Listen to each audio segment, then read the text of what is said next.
दिवाळी फराळामधला सगळ्याचा आवडतीचा पदार्थ ती म्हणजे कुरकुरीत शेव. शेव कशी असावी तर अजिबात तेलकट नसली पाहिजे, छान कुरकुरीत खुसखुशीत असली पाहिजे आणि महत्त्वाचं म्हणजे अगदी महिनाभर मऊ न पडता मस्त अशी शेवटपर्यंत कुरकुरीत राहायला पाहिजे.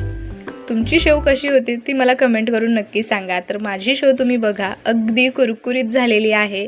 महत्त्वाचं म्हणजे अजिबात तेलकट नाही आहे. खूपदा आपण बाहेरून जी शेव आणतो ती खूप जास्त तेलकट असते किंवा तेलाचा वाससुद्धा येतो. तर आज आपण घरी अगदी कमी साहित्यात कमी वेळेमध्ये तयार होणारी खुसखुशीत तिखट शेव बनवतोय, जी तुम्ही चिवड्यामध्ये सुद्धा वापरू शकता. शेव परफेक्ट असली की चिवडासुद्धा चविष्ट बनून तयार होतो. त्यामुळे ही रेसिपी तुम्ही एकदा नक्की फॉलो करा आणि व्हिडिओ कसा वाटला ते सुद्धा मला कमेंट करून सांगा. तर त्यासाठी इथं मी पॅकेटचं अर्धा किलो बेसन पीठ घेतलेलं आहे. हे अगदी असं महीन असतं, मैद्यासारखं हे बेसन पीठ असतं, ज्यामुळे शेव खूप छान बनून तयार होते. आणि आपण लाडूला जे बेसन पीठ दळून आणतो ते थोडंसं भगऱ्या भगऱ्या असतं, त्यामुळे त्याची शेव तेवढी छान होत नाही किंवा नंतर शेव मऊसुद्धा पडते. तशी या पिठाची जी आयत्या पिठाची जी शेव असते ती मऊ पडत नाही, छान कुरकुरीत राहते. दिवाळी फराळामध्ये खूप घाई असते, त्यामुळे इथं मी रामबंधूचा शेव मसाला घेतलेला आहे. यामुळे शेव खूप म्हणजे खूप भारी बनून तयार होते. तर हा एक पॅकेट घेतलेला आहे. त्यानंतर इथं चवीनुसार मीठ घालायचं.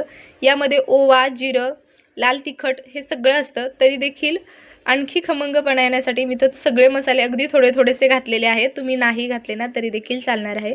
थोडीशी हळद घातली, थोडंसं लाल तिखट घातलं, चवीनुसार मीठ घातलं आणि 3 चमचे कडकडीत तेल गरम करून यावरती घालायचं. म्हणजे शेव तेलकट देखील होत नाही, छान कुरकुरीत होते.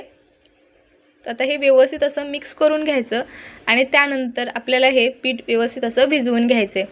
तर बेसन पिठामध्ये ना खूप जास्त पाणी घालायचं नाही, थोडंसं पाणी घालायचं. छोटं भांडे घ्यायचं आणि त्याने पाणी घालायचं, म्हणजे बेसन पीठ खूप जास्त पातळ होत नाही. पातळ झालं ना तर शेव काय होते, व्यवस्थित अशी तळता येत नाही, की ती खूप असे पटपट पडते आणि जाड शेवसुद्धा होण्याची शक्यता असते. त्यामुळे असं दाटसर पीठ मळून घ्यायचं. खूप दाटसुद्धा नको, खूप पातळसुद्धा नको.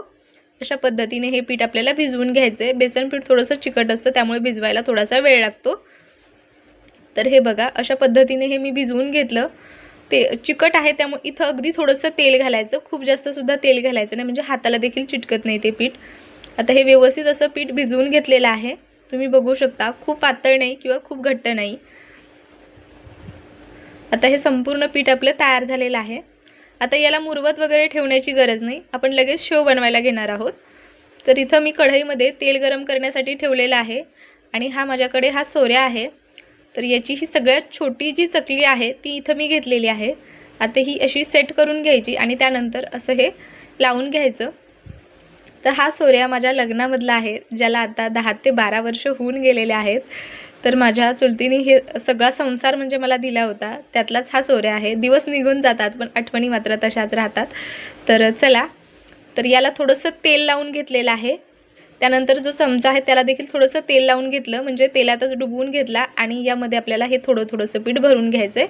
चकलीचं पीठ जे असतं ते आपल्याला एकसंध करून भरून घ्यायचं असतं, पण शेवचं पीठ आपण असं चमच्याने जरी भरून घेतलं ना तरी देखील चालतं. खूप पसारा होत नाही, खूप राडा होत नाही, अगदी पटपट शेवसुद्धा बनवून तयार होते. त्यामुळे तुम्ही घरी ही शेव नक्की बनवून बघा.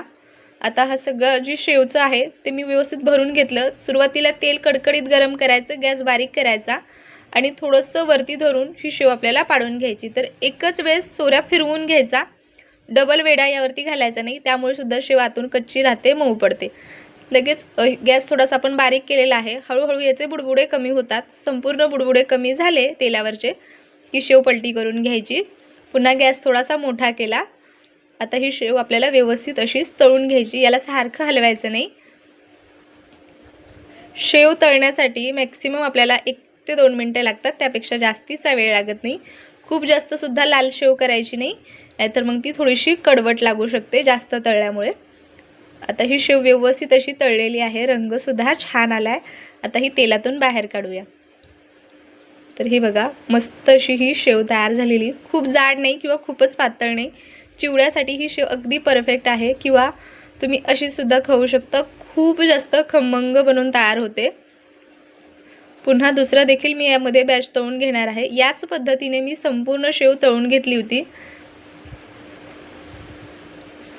आपण शेवचं पीठ व्यवस्थित भिजवलं ना तर शेव अजिबात मऊ पडत नाही किंवा आपल्याला तळताना देखील अशी शेव तळाशी बसत नाही. खूप जणांची जी शेव आहे ना ती तेलात सोडली की तळाशी बसते आणि जी आपण हलवायला गेलो की ती तुटते आणि अजिबात कुरकुरीतच होत नाही. तर हे प्रमाण, ही पद्धत एकदा फॉलो करा आणि मस्त अशी कुरकुरीत शेव तुम्ही सुद्धा बनवा. तर तुम्हाला दिवाळीच्या खूप खूप शुभेच्छा.